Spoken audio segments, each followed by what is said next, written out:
I think the world is changing. You know, we see it in just our day-to-day activities, how we watch television, how we consume radio, how we look for things online.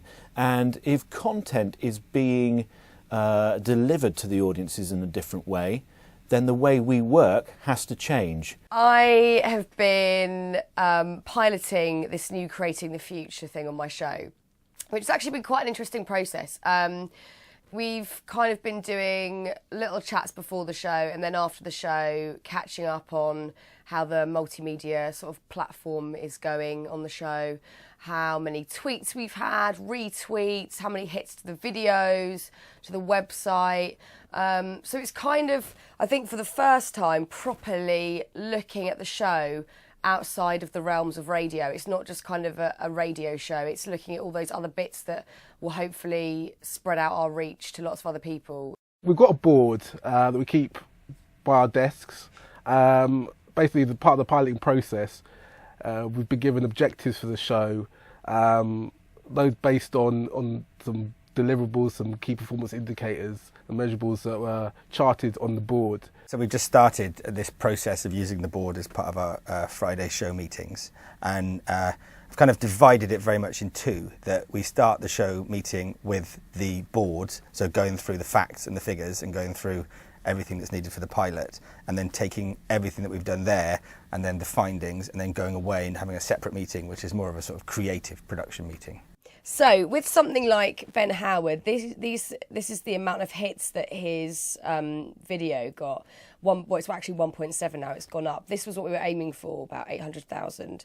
And this is Talisa down here at 300,000. So I think for me, it's really encouraging. And then this is all of our social networking, like on Twitter and Facebook. And, you know, this again was what we were aiming for, and we've way exceeded that. So, you know, no matter how much I hate graphs and think that this is kind of like school, this is actually really positive.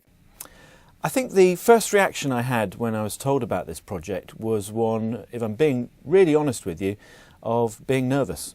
I was nervous because it felt like it could be, at its worst, something that was done to us. Although initially a little bit scary for production, I've been really, really encouraged at the way that they've bought into the process, and I think it has, I keep using the term refocused, but I do think that's what it's done. It's really made us look long and hard and make some difficult choices and some difficult decisions. The first stage of the pilot has delivered quite a few successes.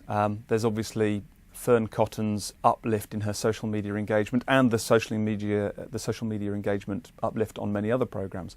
But I think it also comes up when presenters have queried, well, why do I do that on my show anyway? And at which point they can be referred to the programme spec.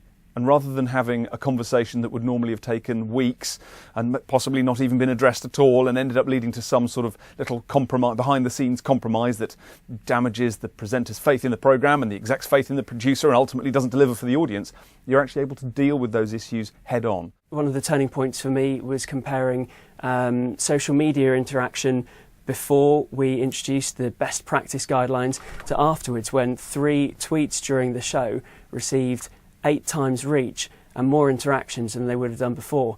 And that moment where team members see the figures for themselves and see how they can affect them, that can be very powerful indeed.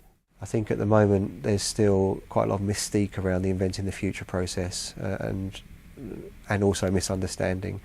And I think that it's a really profound and impactful process, and for it to work successfully, everyone needs to understand exactly why we're doing it and be on board with it. This is actually really positive and showing that, you know, we are headed in the right direction, and this is the way that the future's going, so we have to kind of keep on track with that. This project needs energy, it needs passion, it needs the belief, and it also needs that can-do attitude, an optimistic attitude.